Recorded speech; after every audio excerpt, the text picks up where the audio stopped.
let's talk about the polls a little bit and how they're shifting.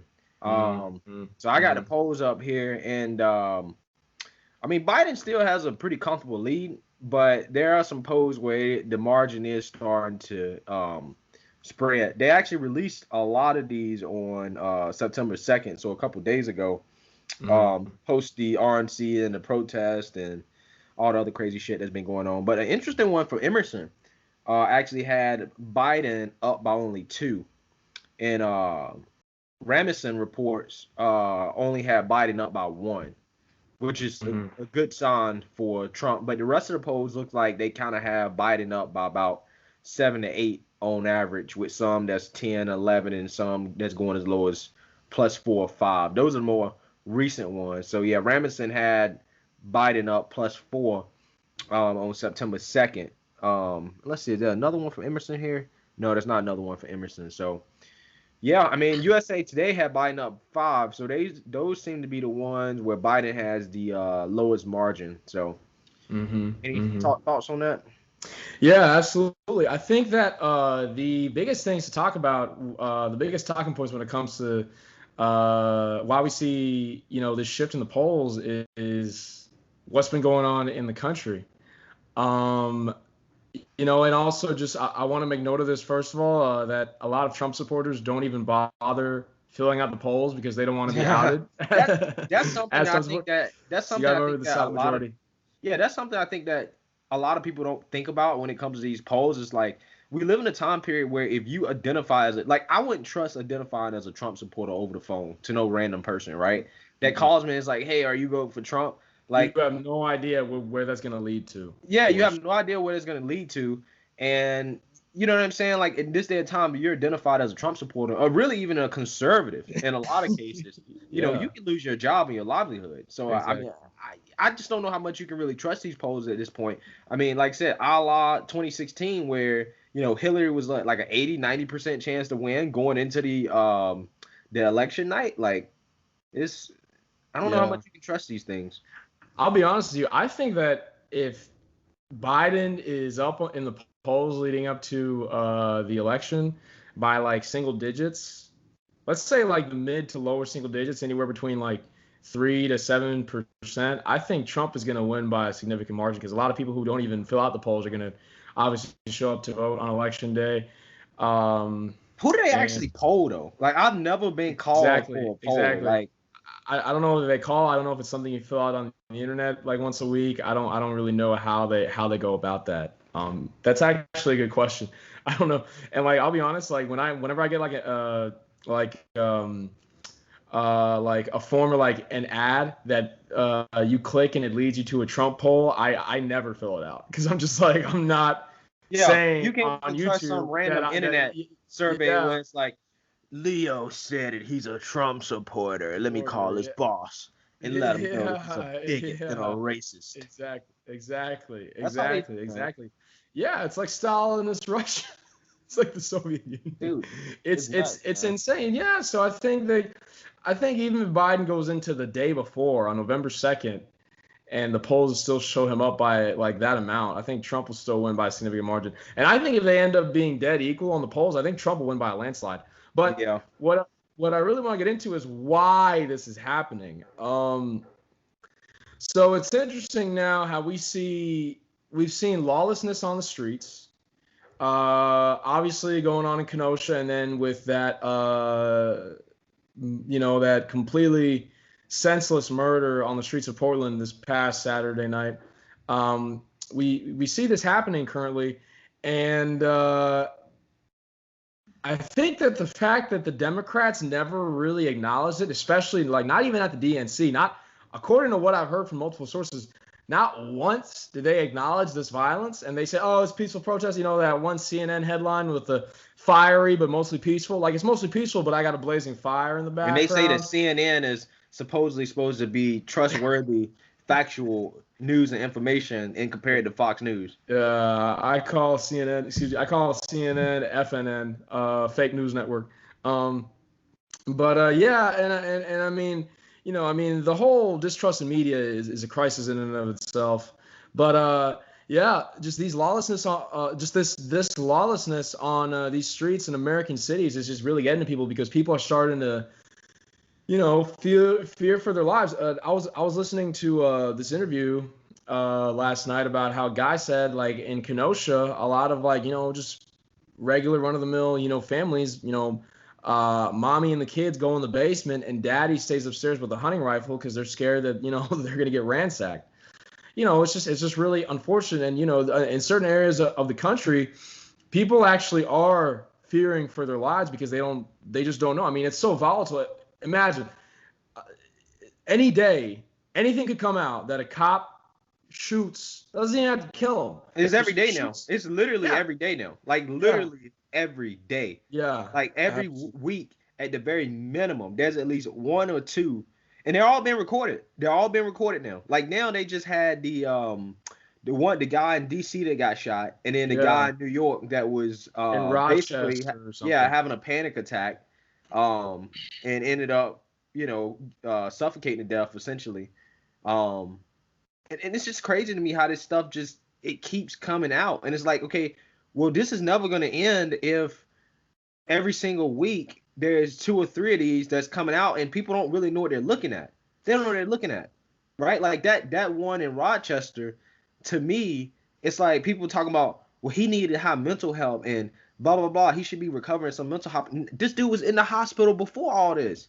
If you actually read the story and you get the background and the context of what was going on, the dude already has been seeking. Well, people have already sought help for this guy. This dude is crazy. He was high on PCP, right? He's sitting down Hmm. in the ring. Here's the part that gets me. Again, people don't know what they're looking at. They don't know anything about kind of what police jobs entail and what can be a dangerous situation and what can't be, right? Dude Of sitting down in course. the ring, handcuffed, and the police are standing around him, right? So if you pay attention to the social media story, they'll make it seem like, well, the cops just slammed his head to the road for no reason and suffocated him for no reason, right? No, they put the spit bag on his head because he was talking and spitting everywhere, and this was peak Corona season, like literally in March, right? So that's why they put the spit Hmm. bag over his head, right? And then what you can see, the cops were not bothering him until he was like, "Give me your gun. I need to get that taser. I need to go do something, kill somebody or something like that." So he tried to Hmm. get up, and when he tried to get up, that's when the cops had to restrain him because if this dude could get up, he could run away, he could hurt himself. Right? There's multiple things that can happen. He could Yeah. spit on a cop, get it on a cop. There's so many things that can happen, right? That people don't take into account when it comes to these situations. Hmm. And that's one. That's Absolutely. one more thing. That's one more. That's one situation that I feel like just like a layman just looking at that could easily be like, oh my god, the cops again using excessive force, and it's like, no, this dude was high on PCP. The cops had to restrain him. Unfortunately, the cops restraining him resulted in his death. However, that's not a form of police brutality. That's just this dude again was wrong place, wrong time, making stupid decisions with a mental illness. Obviously, his family couldn't help him. This was the road that he was going down. It's unfortunate, but this ain't worth protesting about. Yeah, exactly. All they're doing is using lawful and reasonable restraint. They're utilizing that on a dangerous individual, an individual who can be dangerous to others and even really himself. So, yeah, I mean, and drugs are almost always involved in the mix in these situations. It's just kind of we're at the point now where literally it's almost any interaction that police have with black individuals is going to be put under a microscope now leading up to the election. I feel because they're just going to keep using that as ammunition for this is to fan the flames of this anti-police sentiment and this whole systemic racism. Oh, cops are trying to kill black people. I mean, Joe Biden came out with a political campaign ad talking about how he feels for black people who fear going outside because they think that the cops are going to kill them. It's crazy, man. It's It's absolutely ridiculous. Like, crazy. Exactly. What are you doing to the What are you doing to the country with that? Because you're literally saying a certain group of people should fear for their lives just walking outside because they think law enforcement is on a manhunt for them. Like that's like third world country type stuff, like third world country shit. And they're trying to bring those problems and that mentality, that those fears here in America, which we absolutely are completely ungrounded in any factual evidence. There's no data that supports that at all. But again, it's just being used as a political weapon for them. And yeah, I mean, look, they keep trying to justify these protests and riots and this unrest because police officers are doing their job when they're dealing with thugs or deviants. And I'm not just saying, and they're not all black. Most of them, isn't it true that most of them aren't even black?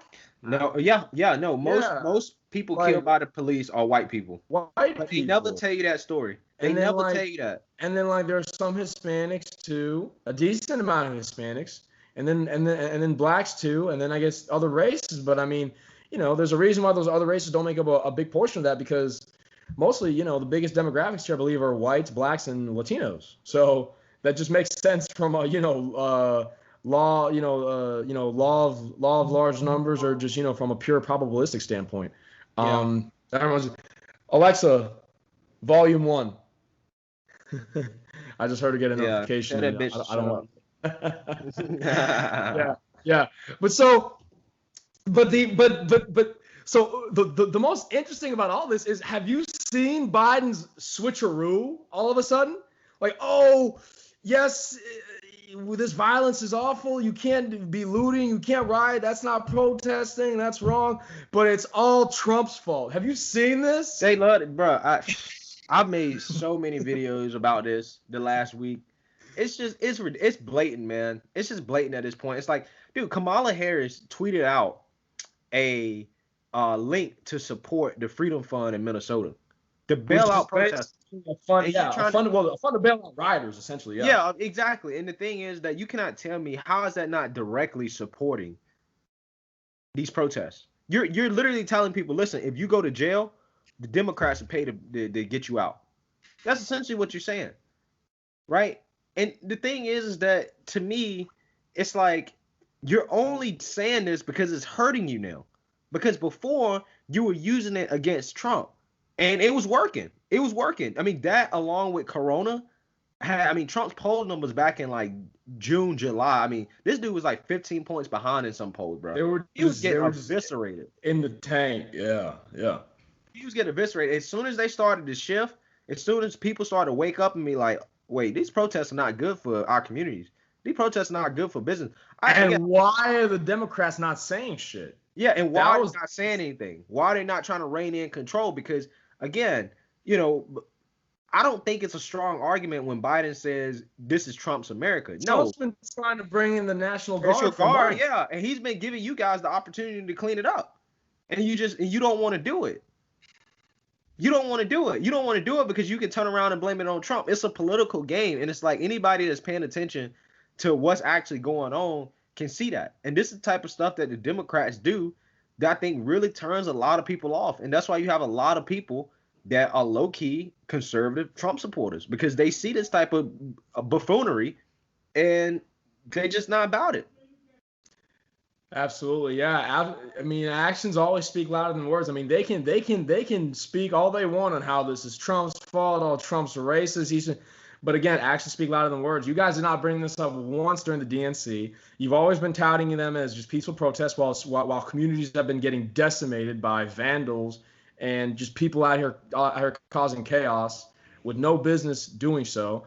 And I think people are just waking up, and people are just fed up with it. I think people are just angry, man. There are a lot of angry people out there who they just see through the Democrats.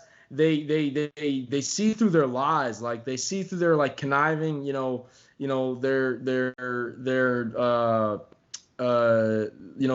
like reverse psychology, their mind tricks to try to get people to,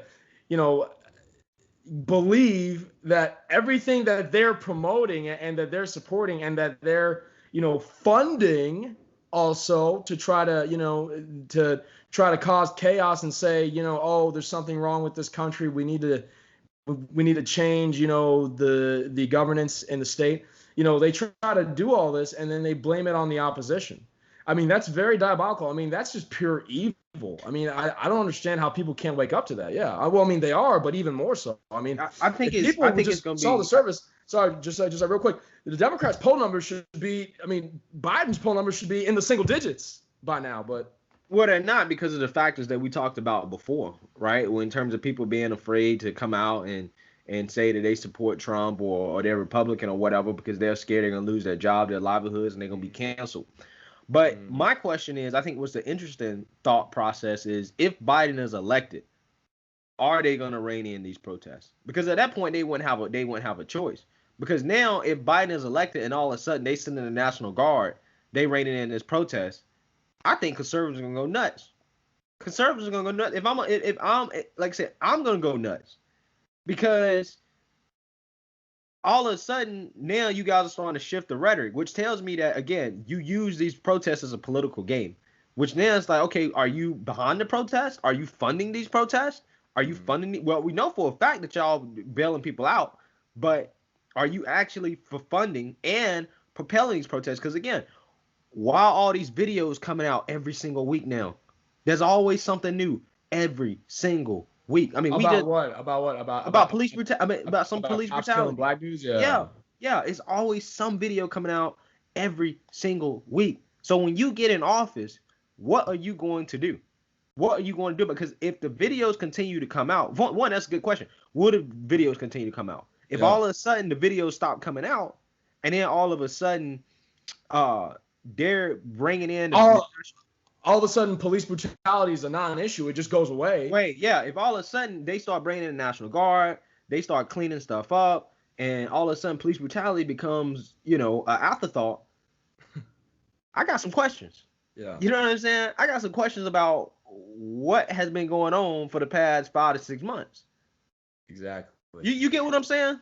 Yeah. No, I mean, without a doubt. And I think the most Look, Biden has yet to say anything negative about BLM or even Antifa. You can't, because you're gonna be labeled as racist. You can't.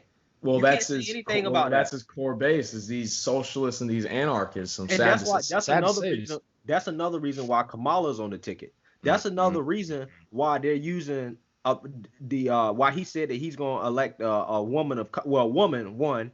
And then they chose a woman of color because a woman of color can rein this in without being racist. You see what I'm saying? It's all in the strategy. It's all in the strategy. It's all. I mean, they're not stupid. They're evil. They're sick and twisted, but they're not stupid. They know what they're doing. If there's one politician that can do it, it's Kamala. Yeah. Look at her record. What better politician to rein in when you get done using these crazy people? When you get done using these people, what better politician to have than Kamala Harris to clean the mess up? Considering her record. Hasn't she thrown like a bunch of people in jail that didn't deserve to be in jail? Yeah. Prosecutor. She know how to rein some niggas in. She know how to. I'm serious. I'm dead serious. She know all about that. She know all about that. Law and order. She know all about that. And that's again ironic to me because this is what these people are supposed to be fighting against. But you out here trying to vote, you telling me to vote for Kamala when she done locked all these people up for nonviolent crimes. Exactly. Yeah, and we have seen that they have shown that the Antifa website has redirected to Biden's campaign page. Did you see that? Really? So, yeah, they've actually shown that on the news. And so, to me it's like they're the most unsettling thing that I'm gathering from what Biden has tried to say during his speeches, because remember, I mean, up until all this happened, he was comfortably in the basement. He didn't think he even had to leave the basement. He thought he was going to be able to win the presidency from a basement campaign until he saw the people starting to wake up to their bullshit, and he all of a sudden he's campaigning in Pennsylvania and he's going out to Kenosha giving these speeches, but he's saying,